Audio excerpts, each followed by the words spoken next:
अस्सलाम वालेकुम फ्रेंड्स, क्या हाल है आप सबकी। उम्मीद करती हूँ सब खैरियत से होंगे। मैं भी अल्हम्दुलिल्लाह बिल्कुल ठीक ठाक हूँ। तो यहाँ पे जो है मैं कपड़ों के लिए कलफ बना रही थी। कपड़े मैंने वॉश किए थे और खैर से जो मेरी हेल्पर है कपड़े धोने वाली, वो भी जवाब दे गई है, छोड़ गई है। यकीन करें इतना मुश्किल हो गया ना अब अच्छी हेल्पर्स वगैरह ढूंढना। थोड़े देर सा काम करती हैं फिर चली जाती हैं, उनकी डिमांड्स ही नहीं ख़त्म होती है। कभी हमें कुछ दे दो, कभी कुछ दे दो, या फिर पैसे बढ़ाओ। हर महीने उनकी बस यही डिमांड होती है। कोई लग भी जाए ना तो या तो वो फिर सही नहीं होगी या बड़े मुश्किल होती है। हमारे एरिया में हालांकि इतने घरों में लगी हैं लेकिन पता नहीं मिलती ही नहीं है। खैर अब थोड़े अरसे बाद फिर वही रूटीन पे मुझे खुद अब कपड़े धोने पड़ रहे हैं। इस तरह ये तो हो जाता है कि मुझे पता है कि मैंने वॉश करने हैं तो मैं हफ्ते में 2 दफ़ा लगा लूँ या 3 दफ़ा लगा लूँ। थोड़े बहुत कपड़े हो तो साथ साथ धोती जाऊँ। लेकिन बच्चों के साथ होते हुए अगर थोड़ी बहुत भी हेल्प मिल जाती थी ना तो ज़रा मेरा एक बर्डन कम हो जाता था। बट क्या करें, खैर करना तो है ही। तो यहाँ पे जो कपड़ों पे कल्फ बनाई थी मैंने, वो अपने हस्बैंड के कपड़ों पे लगा दूँगी। कॉटन के कपड़े होते हैं तो वो उस पर लाजमी लगवाते हैं। और गर्मियों में तो फिर आपको पता है कि इस तरह के कपड़े पहने हुए अच्छे भी लगते हैं आदमियों को। मैं भी जो कहीं बाहर आने जाने वाले कपड़े हो ना तो उन पे हल्की फुल्की लगा लेती हूँ, अदरवाइज़ घर वाले कपड़ों पे तो बिल्कुल भी नहीं ना लगाई जाती।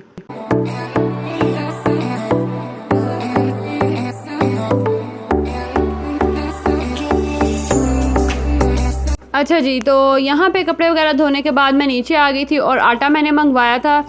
मैं ना काफ़ी जगहों से मंगवा के चेक कर चुकी हूँ, मुझे ना पसंद नहीं आता। कभी तो बहुत ज़्यादा वाइट होता है, उसमें फ़ाइन होता है, और कभी जो है उसमें जो गंदम का आटा है ना वो बहुत ज़्यादा होता है। तो मैं अब क्या करती हूँ कि दोनों आटे जो हैं, जैसे गंदम का आटा और दूसरा फ़ाइन जो आटा होता है वाइट जिसे कहते हैं, वो मंगवा के ना अलग तो उसको मिक्स कर लेती हूँ और इसी तरह यूज़ कर रही हूँ। तो मुझे ना ज़रा ये सही रहता है क्योंकि गंदम के आटे की रोटियां सही लगती हैं लेकिन पराठे वगैरह जो है ना वो मेरे बच्चे नहीं पसंद करते, क्योंकि वो गंदम का आपको पता है आटा होता है और वो उस पर जितना भी आप घी या ऑयल लगाएं ना तो वो जिस तरह से क्रिस्पी बनते हैं ना उस तरह से नहीं बनते और फिर बच्चों को ना पसंद नहीं आते हैं।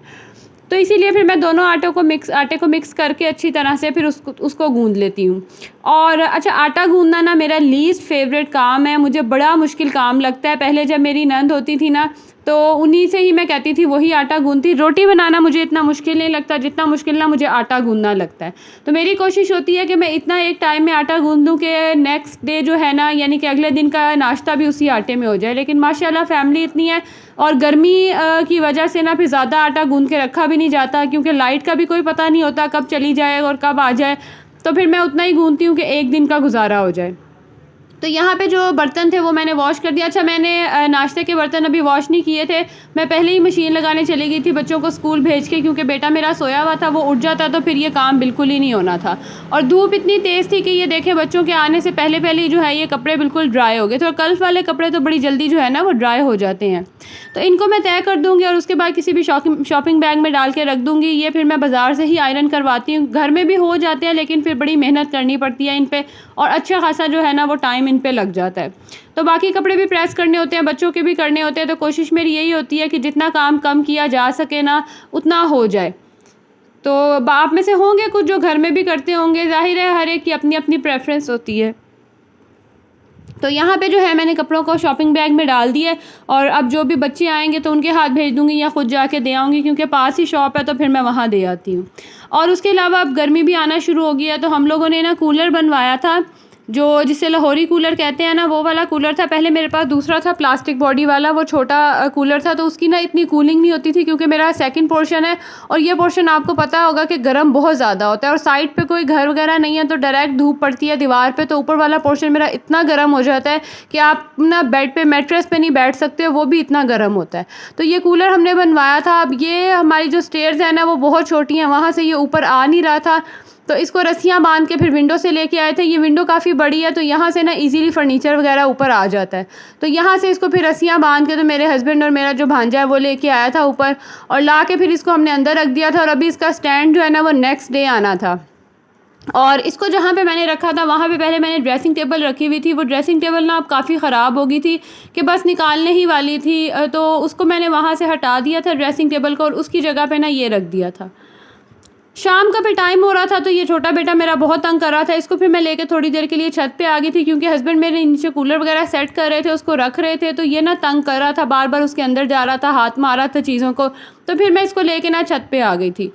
खैर ये देखें, ये जगह थी जहाँ पे मैंने ड्रेसिंग टेबल रखा हुआ था। अब उसको मैंने यहाँ से उठा दिया है और फ़िलहाल स्टैंड नहीं आया था तो कूलर जो है ना उसको यहीं पे ही रखा है, और उसको हमने रखना कहाँ पे वो मैं आपको बाद में दिखाती हूँ।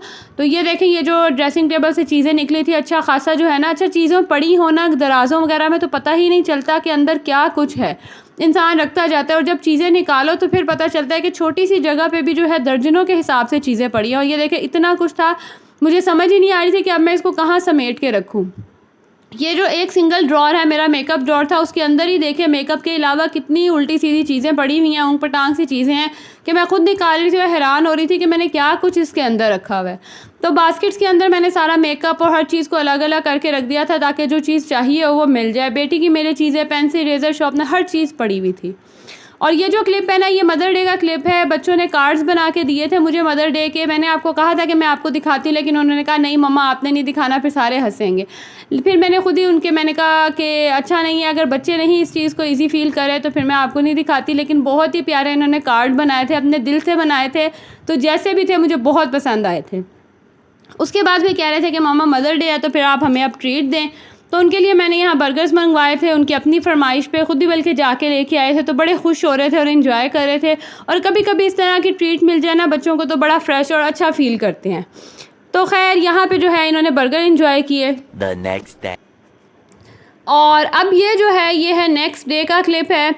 सुबह का टाइम है, बच्चे स्कूल चले गए हुए हैं और अब मेरी जो ड्यूटी है वो इसकी है। यकीन करें आपको इर्द गिर्द अच्छा खासा जो है ना वो गंद नज़र आ रहा होगा, क्योंकि ये बिल्कुल कोई काम ही नहीं मुझे करने देता। जब ये जाग रहा होना तो फिर इसकी इतनी, आपको कहते हैं ना जैसे टफ़ ड्यूटी देनी पड़ती है, क्योंकि बाहर ही कमरे से बाहर स्टेयर्स हैं, ये वहाँ चढ़ जाएगा या किचन में चला जाएगा, वॉशरूम में चला जाएगा। तो मुझे इतनी इसकी टेंशन होती है ना, क्योंकि लास्ट डेज में मैंने आपको बताया था इसका स्टमक डिस्टर्ब रहा था, क्योंकि कोई भी चीज़ इसको मिलती है ना ये मुंह में डाल लेता है। तो इतनी इसकी टफ़ ड्यूटी देनी पड़ती है। और ये अभी भी मैं इसे बाहर स्टेयर से ही पकड़ के ला रही हूँ। मैं जैसे ही क्लीनिंग शुरू करती थी ये बाहर भाग जाता था, और गर्मी इतनी है कि ये दरवाज़ा बंद करके भी काम नहीं होता। अभी आप देख सकते हैं बाहर से कितनी तेज़ धूप आ रही है, क्योंकि ये जो हमारे ऊपर ही ना ओपन जगह है, तो वहाँ से अच्छी खासी जो है ना वो धूप आती है और कमरे तक आती है, जहाँ आपको बेड नज़र आ रहा है यहाँ तक आती है। तो ये देखें, एक एक चीज़ मैं उठाती हूँ और फिर इसके पीछे भागती हूँ। इसकी कोशिश होती है कि बस किसी तरह से नज़र बचा के ना मैं भाग जाऊं। तो इधर उधर भी इंटरटेन जितना मर्ज़ी कर लें, लेकिन बच्चों को जो चाहिए ना उन्हें वही चाहिए।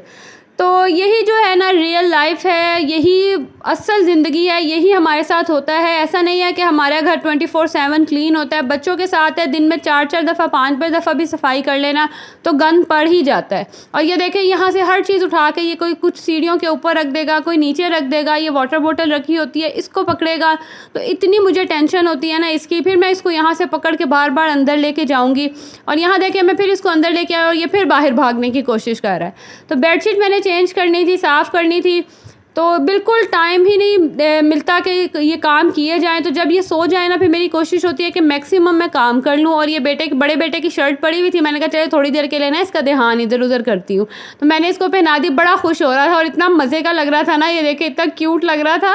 ये बड़े बेटे की मेरी शर्ट है और देखिए माशाल्लाह कैसे बच्चे बड़े हो जाते हैं। ऐसा लगता है जैसे कल की बात थी कि पैदा हुए थे और अब बिल्कुल ऐसे हमारे कंधों तक आए हुए हैं। खैर साथ साथ इसको भी देखती जाऊंगी और साथ में काम भी करती जाऊंगी। तो बेडशीट सिर्फ चेंज करना ही आपके सामने देखें कितना बड़ा टास्क है। बस यही वजह है कि वीडियोस बनाने का यकीन करें बिल्कुल टाइम ही नहीं मिलता, और इतनी मेहनत करो, इतने कुछ बनाओ, फिर व्यूज़ नहीं आते तो और दिल जो है ना आपका उदास होता है। लेकिन खैर अल्लाह बेहतर जानता है, वही सब कुछ करने वाला है। कामयाबी और नाकामी सब अल्लाह के हाथ में है, इंसान तो कुछ नहीं कर सकता। तो आपका सिर्फ एक लाइक जो है ना वो बड़ा ही मैटर करता है मेरे लिए। तो प्लीज़ अगर मेरी वीडियोस आप लोगों को अच्छी लगा करें तो ज़रूर इसे लाइक किया करें, और मेरे चैनल पे न्यू है तो प्लीज़ इसे ज़रूर सब्सक्राइब भी करें और आगे भी शेयर करें अगर आपको मेरी वीडियोस अच्छी लगे। तो फाइनली बड़ी मेहनत के बाद, जद्दोजहद के बाद जो है ये सिर्फ एक बेडशीट जो है ये मैंने बिछाई है। और जिससे हमने स्टैंड बनाने के लिए दिया था उसकी कोई फौतगी हो गई थी, तो वो वहाँ चला गया, तो हमारा स्टैंड जो है वो अच्छा खासा डिले हो गया। तो ये जो जगह आपको नज़र आ रही है ना एरिया, ये जो फ्रिज वाला एरिया, यहाँ पे हमने ये कूलर रखना है। और इस फ्रिज को जो है वो फ़िलहाल इरादा यही है कि इसे अलमारी के साथ वाली जो जगह है ना वहाँ पर शिफ्ट करना है, ये वाली साइड पर। खैर अभी देखें जब स्टैंड आ जाएगा इसको रखेंगे तो फिर पता चलेगा, आपके साथ ज़रूर शेयर करूँगी। तो अब मिलूँगी फिर मैं आपके साथ अगली वीडियो में, तब तक के लिए जी अपना भी ख्याल रखें। अल्लाह हाफिज़।